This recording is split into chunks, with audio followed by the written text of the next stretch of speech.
You're listening to Rabbi Aryeh Wolbe of Torch in Houston, Texas. This is the Jewish Inspiration Podcast. And now, my friends, welcome back to day number 178. We're on page 931 in the middle of the Gate of Torah. Umitoch sha'adam osek batorah lishma. And once a person is studying Torah for its own sake, v'torech v'yogel l'shem shamayim, and he does this and he exerts himself for the sake of heaven, oz nasu shtei kloyosov kishtei ma'ayonos. Then both of his kidneys become like two springs. Umotzi tam ba'alachos me'atzmo.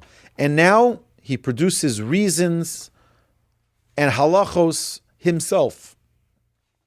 Ma shelo lamad me'olam u'ma shelo nitan afilu l'Moshe misinai. What he had never learned and what had not even been given to Moses at Sinai, as we find with respect to Avraham of blessed memory, Abraham, our patriarch of blessed memory. What happened? Shelo lamad me'olam b'fnei shema adam. He never learned Torah with anyone. Ach me'atzmahu yoshev u'mechashev achar mitzvos. But he, with his brilliance, sat and said, if I was creator, what would I make as the laws of the Torah? And Abraham was able to reveal the secrets of the Torah from his own. Why?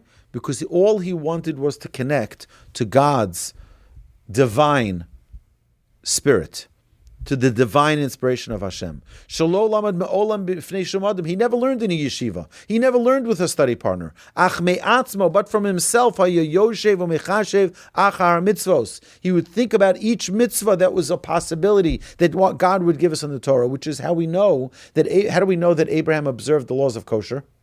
Because we see that when he had the three guests, he first gave them the milk and the butter, and then he gave them the meat. Just as we would do. He didn't give them the meat first and then the cheese. We know that you need to separate between the two. Abraham knew that. Where did Abraham learn Torah from? From himself, from within. Till the verse itself says, Vayishmor mishmarti mitzvosai chukosai v'sorosai. Where the verse in Genesis 26, verse number 5 says that he kept my ordinances, my mitzvahs, my statutes, and my laws. And our sages of blessed memory said, that he even knew the rabbinical decrees of Eruv Tafshilin. And our sages additionally said about Abraham, Avraham Avinu alav shalom, Abraham of blessed memory, Lomar Abameos Prokim, V'mi limeid lo kol zeh. He learned 400 chapters in Tractate Avodah Zarah. When was Avodah Zarah written? About 2,000 years later, or right, just about, yeah. 1,500 years later, the Talmud was written. So how in the world did Abraham study the Talmud? Ela nasu shtei kloyosov kishtei ma'ayonos v'novos lo chochma v'torah. But because he wanted closeness with Hashem, he wanted a divine closeness, not for his own personal benefit, but to be a vessel for which Hashem's light can come out to the world. Then what happened is two kidneys became like two springs from which there flowed to him wisdom and Torah. And the same thing we see with respect to Rabbi Eliezer the Great. In Pirkei de Rabbi Eliezer, our rabbis of blessed memory testified about him that because of his great involvement in Torah study, it was revealed to him what was not revealed to Moses at Mount Sinai. Mitoch she'osak b'Torah harbe, heidu alav Rabbeinu zochron livrocha, shenizgala lo ma shelo nizgala l'Moshe Rabbeinu.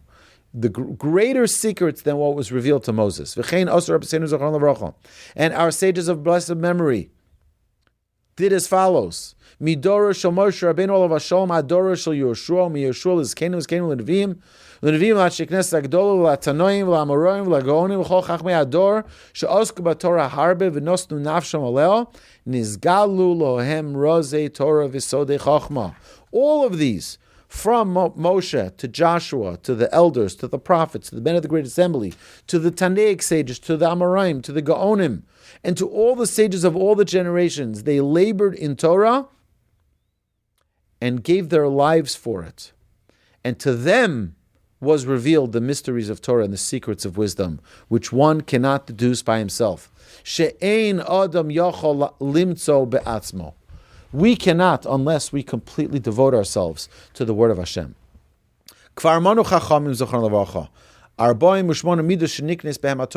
And as we know, our sages already listed the 48 virtues, the 48 qualities with which the Torah is acquired.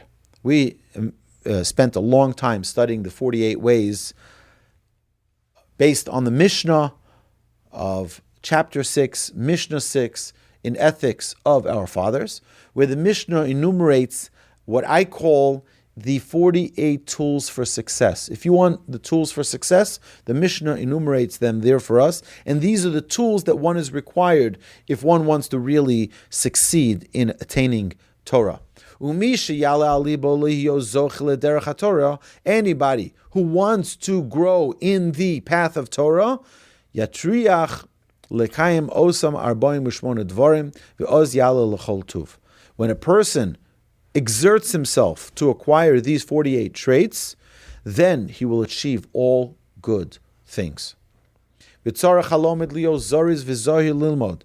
one who studies Torah must be eager and watchful in his learning. The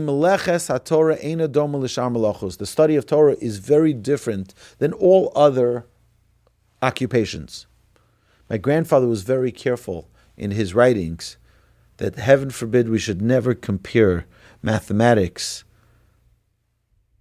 geography, all the other topics that we learn to Torah study. Torah is very different for us. Because Torah, we say in our prayer every evening, every morning, Ki heim chayenu ve'orech yomeinu. It is our life's blood. It's our very essence. Who are we and what are we? Our Torah. The essence of our life is our Torah study. Afilu yibatim mimeno kama sharm lo yishkacheno. Someone learns a different trade. You learn plumbing. You learn how to become an electrician. You learn stock trading. 5 years later, you come back to it, it's like it never left you. You pick it right up. You learned how to ride a bicycle, you pick it right up. Any bicycle, even if you haven't ridden a bicycle 20 years. It's very easy to pick it up again, get right back to work. You may be a little rusty, but you've got it. But someone who studies Torah and doesn't review his Torah, miyad shochech, you forget it immediately. How many times have I learned something and I'm like, this is the most novel idea, and then I see that I actually learned this. I learned it 5 years ago, or 10 years ago, or 20 years ago, but I forgot that I even learned it because I didn't review it. And that's the challenge. When one studies Torah, you can't study Torah and not review it. How many times do you review it? At least 4 times. At least 4 times. I'll tell you the amazing story about Rabbi Moshe Feinstein. You know, I love saying stories about Rabbi Moshe Feinstein because he was such a unique, unbelievable Torah sage. He once called his nephew and told his nephew, I get a mazel tov. His nephew says, what's the mazel tov this time? I wonder. So his uncle says, well, I finished Talmud for the 4th time. The whole Talmud. He says, what are you talking about? He says, 15 years ago, you called me and you told me that you finished the Talmud 101 times. How is it possible that now you finished it 4 times? He says, yeah, it's my 4th time finishing the Talmud 101 times.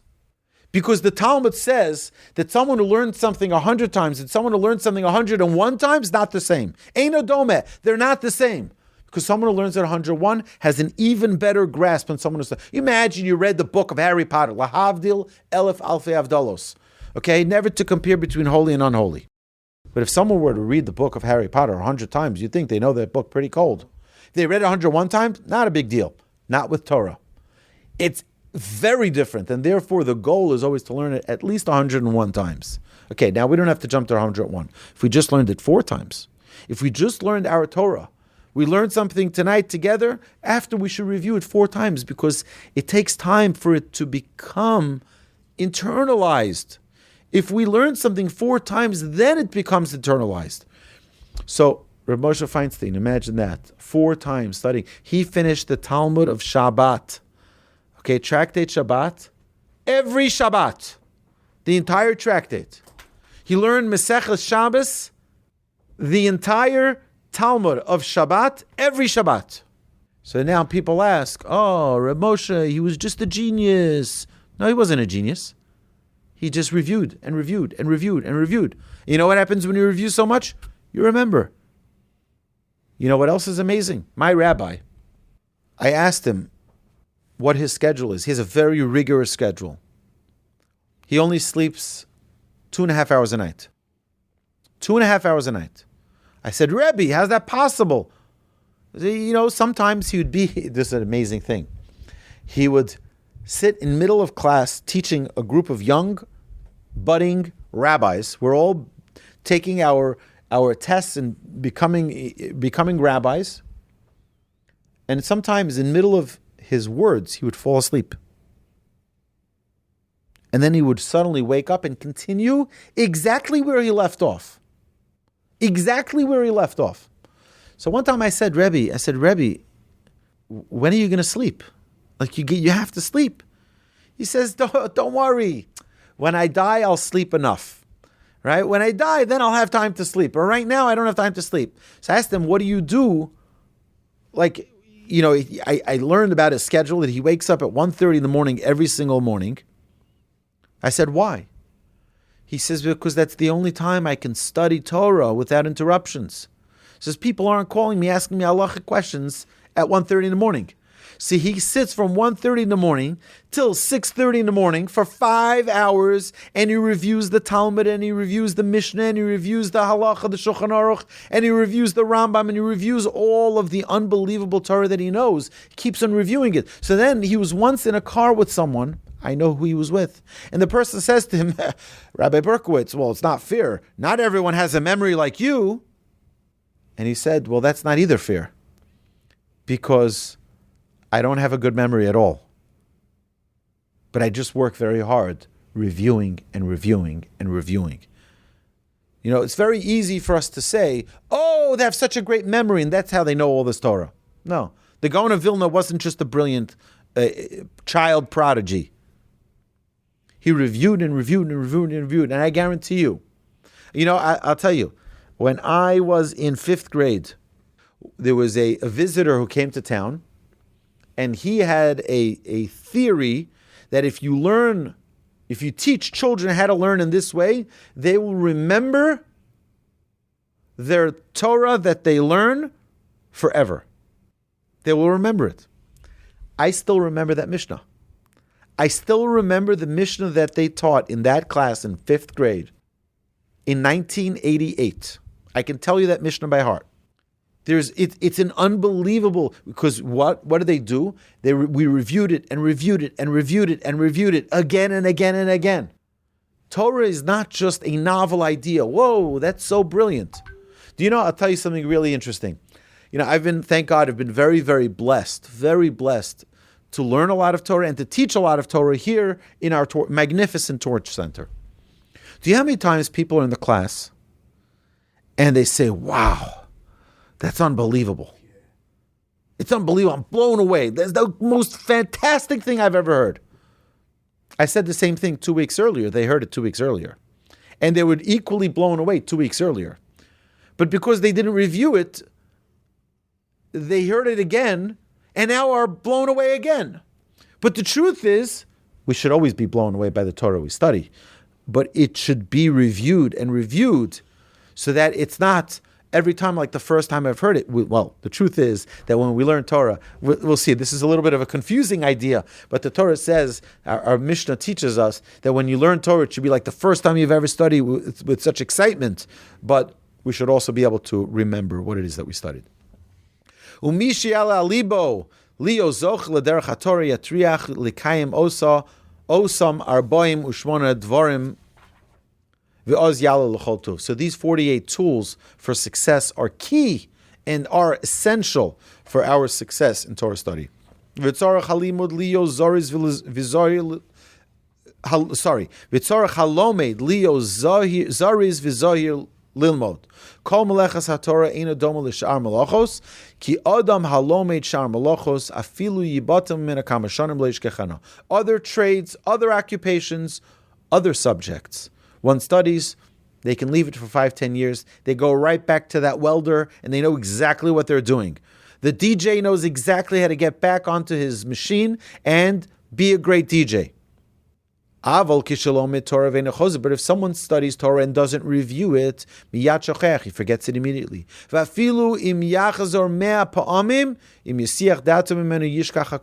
If someone learns something 100 times and then they stop studying Torah, they cease to learn Torah, they'll eventually forget it. As our sages teach us, that all of the trades in the world, you don't need to put your heart into it. Except when you learn it in the beginning. You're learning a new technology, you're learning how to use it, you just got to pay attention one time, and then you got it. But when you're in your daily routine, you just do it by habit. One time after another time, you become a bookkeeper, you just make sure the numbers do it right, and that's it. You just do it. It goes by habit. At which time he can do his work and think of other things.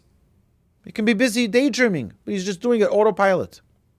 But studying Torah is not the same. When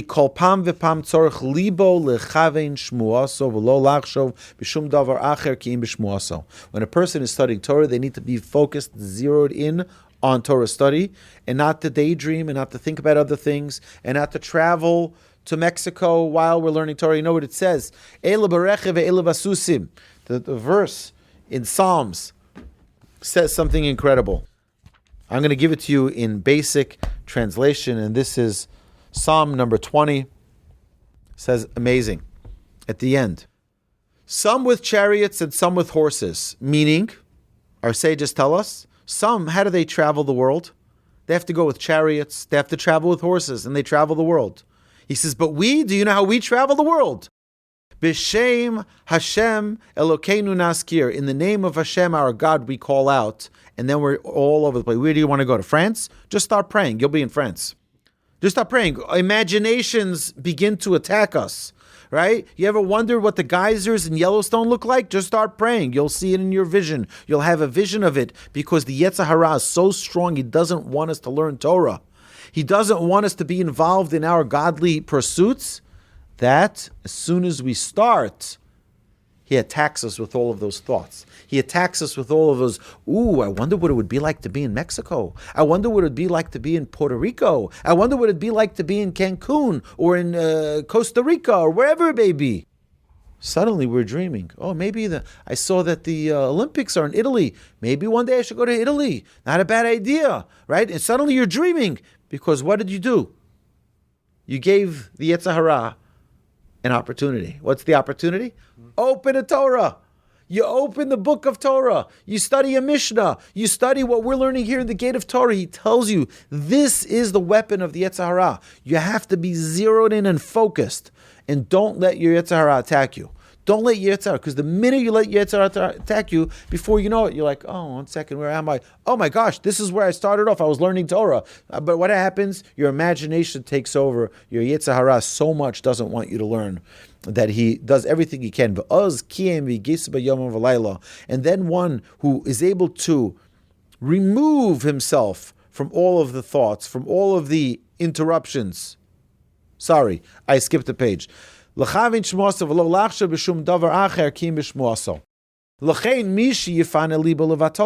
who has labor, who has allowed his mind to idle, he immediately forgets what he has labored for all his days. And our sages of blessed memory said, Im kein hayalomed kol Torah kula, ve'achar kach hayaholech batel, ve'abatolim evil de'shemum ve'de'avera, ve'lekach nigzor agzeres hashichacha. So here's the question that the author is asking: why in the world, with every other trade, people don't forget anything, but when it comes to Torah, people forget? Why is it that people forget, specifically when it comes to the study of Torah? He says, you know why? Because if you didn't forget your Torah, you know what you would do? You'd sit for 2 months, learn all of the Torah, and then ciao, I'm out. Okay? I learned all of the Chumash, I learned all of the Rashi, all of the commentaries, I learned all of the Mishnah, I learned all of the Talmud, I'll never forget it, right? And now I can just live my life the way I want to live my life. He says therefore, there was a gzeira of shechicha. A gzeira, the Talmud says this. It is a decree that one forget, because then if one were to not forget, they would get busy with other things, and then they'd become bored. And when you're bored, you do averas. Therefore, in order for a person to always be toiling and always be busy, you're going down on an upward escalator. You're always going to have to be in motion. We talked about this, that there are only 2 types of Jews: growing Jews and stagnant Jews. Growing Jews and stagnant Jews. You stagnate, you keep on going down. You keep on going down. You don't stagnate. You're growing, you slowly ascend up to the top. So a person studies Torah his whole life. When someone is busy studying, busy reviewing his Torah study, then he doesn't fall into sin. And the Torah brings a person to merits and to good deeds. Because when one is learning Torah, and he learns about the punishments of sins and the reward of mitzvahs, the reward and punishment concept, which is the very basic of Genesis, then a person says, you know what? Here are the options. What happened to Cain and Abel? What happened to the generation of the flood of Noach? What happened to the Tower of Babel? What happened to all of these? To Yishmael? And what happened to Esav? What happened? And what happened to Abraham and to Isaac and to Jacob? You see those who did the will of Hashem and those who did not do the will of Hashem. What happened? So now I have free will. I can choose to either be among those who do the righteous or do, God forbid, the opposite. So then a person will inspire himself to do good. When someone is sitting and studying Torah, he forgets and removes himself from any trap of sin. But someone who's bored, what comes upon a person who's bored? Sin. And it removes him all the way to the lowest levels, to the lowest pits of society. Therefore, a person should do all he can to study Torah day and night. And even when one is traveling or someone is laying in bed,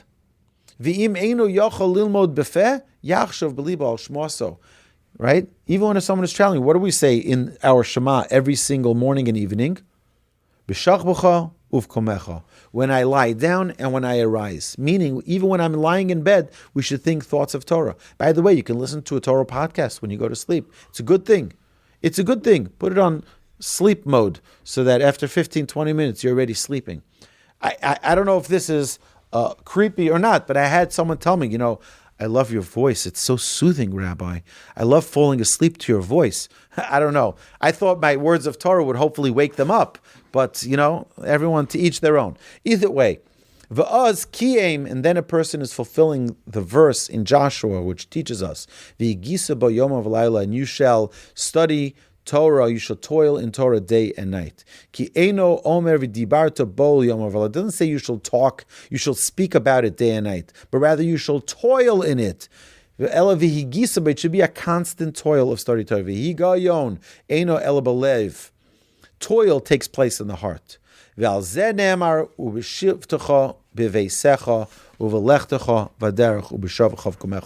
is what we say in the Shema, when you sit in your home, and when you walk on the way, and when you lie down, and when you arise. So even when you travel, you should be studying Torah. Listen in your car. Today, it's the easiest thing to study Torah. We have you have literally thousands of episodes for people to listen to. I think it's over 3,000 episodes for people to listen to of Torah, of authentic Torah study. It's unbelievable. It's the most incredible thing. On YouTube, we have thousands and thousands of videos. It's unbelievable. We can learn all day, all night for 1,000 lifetimes. Last year on YouTube alone, not on Facebook, not on Twitter, not on LinkedIn, not on all of them, not on Rumble, not all the other accounts, just on YouTube, if you sat and listened to Torch podcasts for 3 years straight, that's how much time was listened to. For 24 hours a day, 365 days a year for 3 years straight. That's how much people were learning Torah from our YouTube page. That's, I think, an unbelievable number. I think it was over 15,000 hours just from our, more. Whatever it is, I did the math. It was a lot. Forward it to a friend, that's right. And if everybody forwards it to a friend, 100%. And this is what our sages were praised for. They did not travel even 4 feet without the study of Torah. O hayu lomdim vigorsim, o hayu mechashrim belibam b'shmuasam, o haya datam belimudam. They were either speaking out their Torah out loud, or they were thinking about their ideas, or they were concentrating on their learning. That is the ideal level for a person to be in their study for Torah. And now, this concludes day number 178. You've been listening to Rabbi Aryeh Wolbe on a podcast produced by Torch, the Torah Outreach Resource Center of Houston. Please help sponsor an episode so we can continue to produce more quality Jewish content for our listeners around the globe. Please visit torchweb.org to donate and partner with us on this incredible endeavor.